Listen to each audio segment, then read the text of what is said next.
सियासी रहनुमाओं ने, जो खानदानी सियासी रहनुमा है, जो अपने पार्टी पे काबिज है, उन्होंने गुज़श्ता 2 दिनों में खासकर कल से जिस तरीके से हाई कोर्ट पे वो हमलावर हुए हैं और जिस तरीके से इन्होंने हाई कोर्ट के डिसीजन को क्रिटिसाइज किया है, हम उसकी शदीद मजम्मत करते हैं।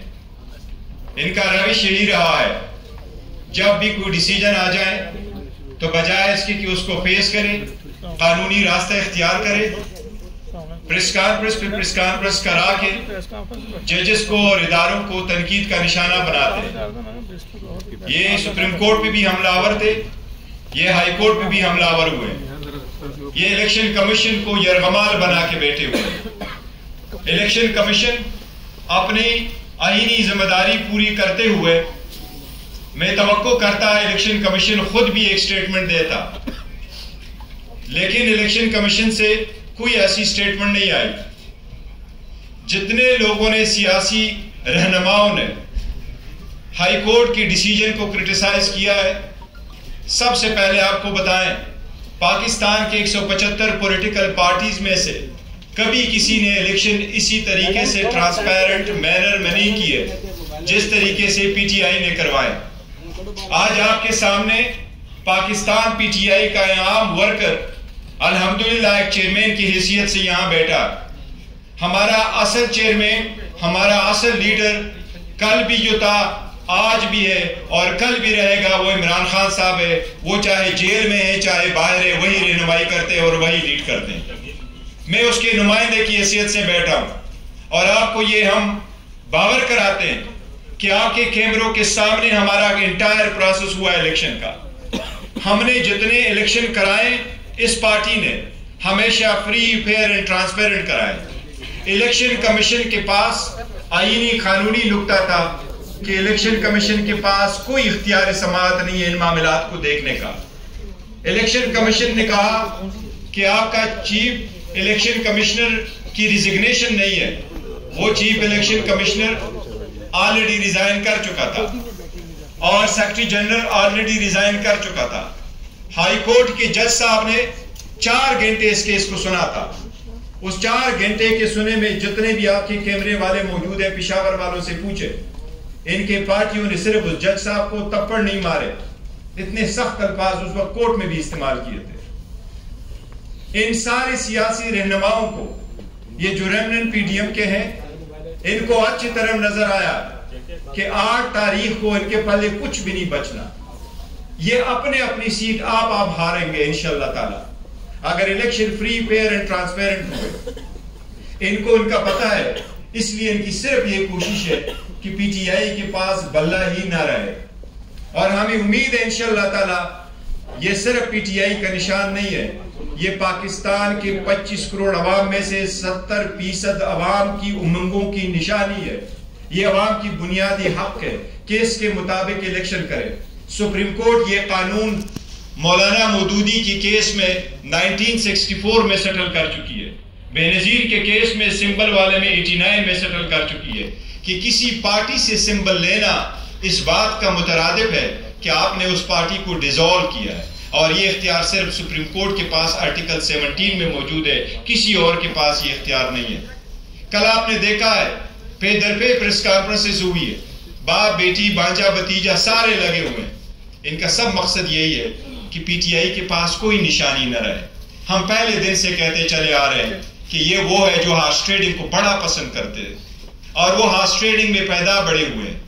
यही तो है जो सुप्रीम कोर्ट ने, जब हुकूमतें डिसॉल्व होती थी, असम्बलियों के केस सुप्रीम कोर्ट के पास जाते थे, सुप्रीम कोर्ट बारहा कह चुकी थी कोई ऐसा निजाम वज़ा करे जिसमें हॉर्स ट्रेडिंग रोके। अगर आप पीटीआई में इस वक्त निशान लेते हैं, 227 रिजर्व सीटें किसके पास जाएगी? 70 सीटें नेशनल असम्बली, बाकी प्रोविंशियल गवर्नमेंटों के पास है। अगर 227 सीटें आप रिजर्व एक पार्टी से ले लेते हैं तो इनका क्या रद्द अमल होगा सदर के इलेक्शन में, सेनेट के इलेक्शन में, चीफ मिनिस्टर प्राइम मिनिस्टर के इलेक्शन में, स्पीकर डिप्टी स्पीकर के इलेक्शन में इनका क्या रोल होगा? इस वक्त सबसे ज्यादा नॉमिनेशन कैंडिडेट जो फील्ड किए वो पीटीआई ने किए। अगर आप निशान वापस ले लेते हैं तो क्या ये लोग सारे इंडिपेंडेंट इलेक्शन लड़ेंगे? अगर आप उनसे इंडिपेंडेंट इलेक्शन करवाएंगे तो इलेक्शन के बाद जो हॉर्स ट्रेडिंग होगी उसका जिम्मेदार कौन होगा? ये द मोस्ट क्रिटिकल इलेक्शन इस मुल्क में होने जा रहे हैं। अगर ये election free, fair and transparent नहीं हुए तो ये इकानमी तबाह हो जाएगी, ये मुल्क का बदतरीन नुकसान हो जाएगा, ये डेमोक्रेसी डिरेल हो जाएगी, ये मुल्क मुतहम्मिल नहीं हो सकता। ये जो काबिज बैठे हुए हैं पार्टियों पे, इनको इस बात का इदराक नहीं है। इनकी पार्टी बचे, इनकी पोजीशन बचे, ये पार्टी बचे, इनकी पोजीशन बचे, वो पोजीशन है जो अपने बेटों और बेटियों के अलावा किसी और को देते नहीं, ये बचे। मुल्क का कितना नुकसान हो उनका एहसास नहीं है। कल उन्होंने जजेस पे जो हमलावर हुए, मैं आपको अगर आपकी इजाजत से सिर्फ एक वीडियो प्ले करवाता हूं थोड़ी सी, आप ये देखें, इनकी ये देखें कि जब कोई केस आता है आप देखें जजेस के बारे में ये क्या कहते हैं, ये अदालतों के बारे में क्या कहते हैं। सुन ले जरा इसमें एक मिनट। इमरान खान को कहा कि सड़कों पे क्या मारी मेरे पास लेके आओ पिटीशन, मैं सुन। मॉनिटरिंग जज लगाया है, वो उस मुकदमे के लिए लगाया था, लेकिन लगता है कि वो ताहयात मॉनिटरिंग जज लग गए हमारे। तरीके इंसाफ सुप्रीम कोर्ट की रजिस्ट्री में दरखास्त लेकर गई। छुट्टी के दिन रात को रजिस्ट्रार घर से भागा आया, उसने कहा कि पिटीशन किधर है? तरीके इंसाफ के लोगों ने कहा कि पिटीशन तो भी तैयार नहीं हुई। उसने कहा हम यहाँ बैठे, आप पिटीशन तैयार करें। इसी अदालत ने सदाकत और अमानत का सर्टिफिकेट दिया। कहाँ है आज वो सदाकत और अमानत का सर्टिफिकेट देने वाला? चेहरा दिखाने के काबिल नहीं है किसी को। जब बेल का फैसला होने वाला होता था, जेल में उस दिन खबर मिलती थी कि 3 हफ्तों के लिए बेंच डिसॉल्व हो गया, नया बेंच, या कोई जज छुट्टी पे चला गया। जाता नहीं था, भेजा था। काजी फाइज ईसा साहब के मामले में माय लॉर्डशिप से ये पूछना चाहते हैं कि वो आपके ब्रदर जज थे ना, आपने क्या किया? तो जस्टिस अजमत सईद साहब जो है, उनको कौन नहीं जानता कि कितनी उन्होंने नेक नामी कमाई थी, और उन्होंने जिस तरह से पर्सनली जाती तौर पे असरअंदाज होकर उन्होंने GIT बनवाई, उन्होंने व्हाट्सएप कॉल्स की, मुंतखब वज़ीर-ए-आज़म के खिलाफ साजिश की, उसमें वो बहुत बड़ा उसका हिस्सा थे, उसके करता धरता थे। मार्शल लॉ नहीं लगाते तो आपके कमबख्तों ने जुडिशल मार्शल लॉ लगा दिया है कि आज मुल्क जिस इंतशार की लपेट में आया हुआ है, मुल्क ने जो क्राइसिस जन्म लिया है, वो ज़मान पाक से कम और उमर अता बंदियान की कुर्सी से ज्यादा जन्म लिया है। साकिब निसार को तो पूरी कौम जानती है, लेकिन आपका साकिब निसार से बड़ा मुजरिम जो छुप के घर में बैठा, उसका नाम है जस्टिस आसिफ सईद कोसा, और मुजाहिर अली नकवी, जिसके खिलाफ गबन का, करप्शन का रेफरेंस गया हुआ है, लेकिन उस पे सांप बन के बैठे। शर्म करो उमर अता बंदियान, शर्म करो।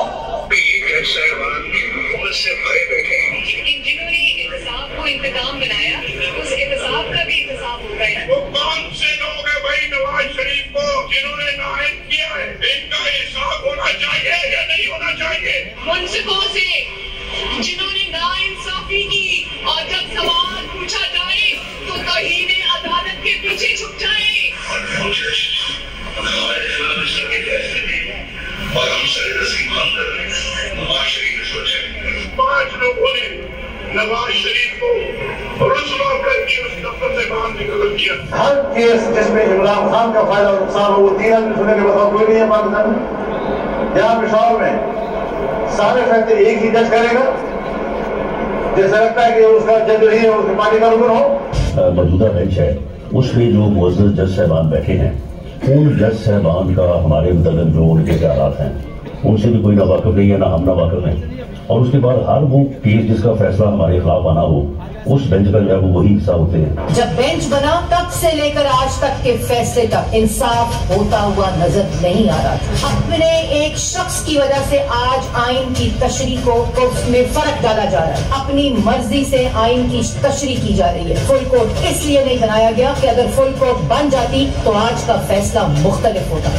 आपके इल्म में है कि जिस दिन जो है वो नवाज शरीफ को डिस्क्वालीफाई किया गया था, बेंच में बैठे बाद जज साहबान की फैमिली ने ऊपर गैलरी में बैठी थी और उन्होंने वहां पे नारे बुलंद किए थे, और ये चीजें बाद में मीडिया में भी। अगर कुछ लोग गैर जानिबदार नहीं होंगे, अगर इसके सहूलतकार पीछे नहीं हटेंगे, तो हमें बता दें मुल्क कौन चलाएगा। हमारे वजीराबाद के केस में एक लड़का वो गरीब है, सिर्फ उसका ये कसूर है 2 महीने उसको हफ्ते भेजा में रखा गया, अब गिरफ्तारी डाली है हफ्ता पहले। तब तो किसी ने नोटिस नहीं लिया था, तब तो नहीं कहा था कि आईजी इस्लामाबाद पेश हो, आईजी पंजाब पेश हो। तब कौन सी क़यामत आ गई है कि दोनों आईजी को तलब कर लिया गया? तो अदारों में बैठे लोग क्या गुल खिला रहे हैं, क्या तमाशा कर रहे हैं, ये है रियासती दहशतगर्दी जिसको छुपाया जाना है। तो मैं जो कहता हूँ, मैं एक अवामी नुमाइंदा हूँ, मैंने कहा है जिस तरह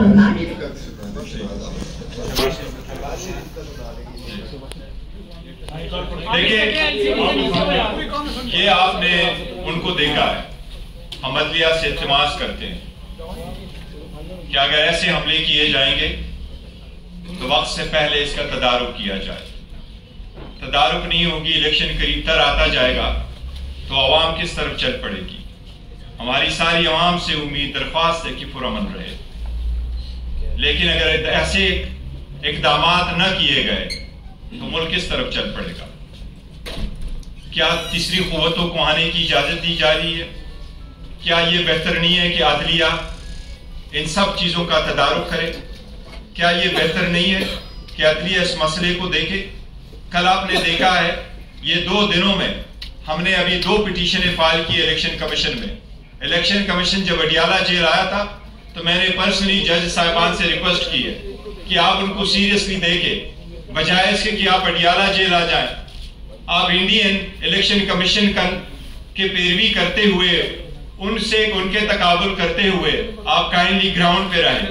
आपके सामने ये पिटीशन हम फाइल कर चुके, ये 80 से ज्यादा केसेस है जो इलेक्शन के नोटिस में हम लेके आ रहे हैं कि लोगों से किस तरीके से नॉमिनेशन फॉर्म छीने गए, या उनके डॉक्यूमेंट्स छीने गए, या उनके प्रपोजल सेकेंडर को उठाया गया, और जिनको नहीं उठाया गया, जिनकी स्क्रूटनी हो गई है, उसकी स्क्रूटनी पे ऑर्डर नहीं हुआ।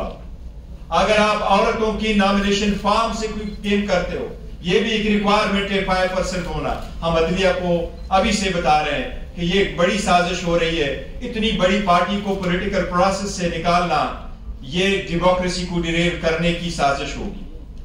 काइंडली इस पे नजर रखें और इसके तरह इकदाम करें।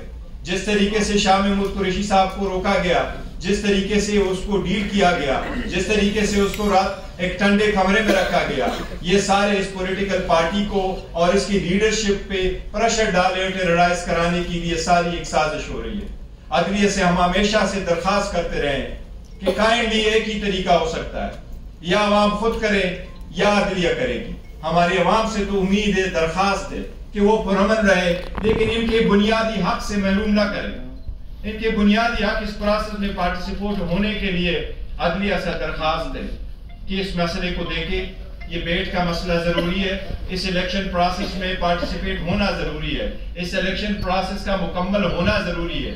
अगर सुप्रीम कोर्ट ने सोमोटो लिया है और इस बात को वसी कर रही है कि इलेक्शन 8 फरवरी हो, तो इसका हर स्टेप उस वक्त तक जब तक सारा final nomination of the return candidate नहीं हुआ हो, इस सब के लिए लाजिम है कि ये सुप्रीम कोर्ट अपने सुपरविजन में देख ले।